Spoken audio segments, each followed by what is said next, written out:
Balaji temple లో రంగరాజన్ గారి మీద దాడి జరిగింది. మీ అందరికీ జ్ఞాపకం ఉండే ఉంటుంది. రంగరాజన్ గారి మీద దాడి జరిగినప్పుడు దాడి చేసినటువంటి వ్యక్తి వీరరాఘవరెడ్డి అయినా ముఖ్యమంత్రి రేవంత్ రెడ్డి గారితో సహా రంగరాజన్ గారికి ఫోన్ చేశారు. కష్టం ఏదైనా వస్తే నేనున్నాను, ఎవరు భయపడద్దు, డైరెక్ట్ గా మా ఎమ్మెల్యే దగ్గరకు వస్తారు అని రంగరాజన్తో మాట్లాడారు.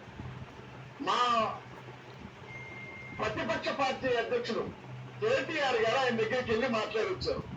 చివరికి అన్ని పార్టీల వాళ్ళు మీడియా సంస్థలతో సహా వెళ్ళారు. అయితే గుర్తుపెట్టుకోవాలి, ఒకవేళ ఈ రోజు ఇక్కడ జరిగినటువంటి ఈ ఇన్సిడెంట్ కానీ పేరు మోసినటువంటి ఒక హైందవ సామాజిక వర్గానికి సంబంధించిన నాయకుడే లేకపోతే పూజారో లేకపోతే పీఠాధిపత్యం అయి ఉంటే రాష్ట్రం మొత్తం దద్దరిల్లిపోతూ ఉండేది ఈ సమయానికి. కానీ చనిపోయింది క్రైస్తవ సామాజిక వర్గానికి సంబంధించిన ఓ సాధారణమైన దైవజనం.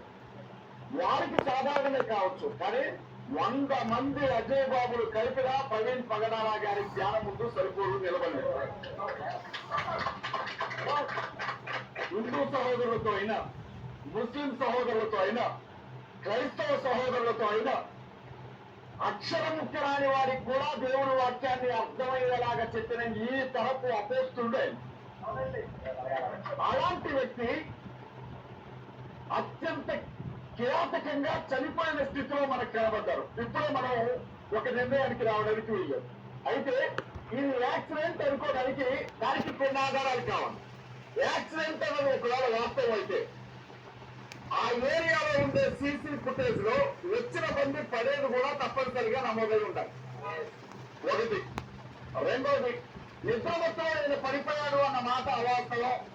ఏదో ఒక బండి కొట్టేసెళ్ళింది, లారీనో బస్సునో ట్రాక్టర్నో కొట్టేళ్ళిందంటారా యాక్సిడెంట్ జరిగినటువంటి ఆ స్థలంలో అద్దం పెట్టు అలా పడిపోయి ఉండాలి, బండి డ్యామేజ్ అయి ఉండాలి. అట్లాంటి సంఘటన జరగల.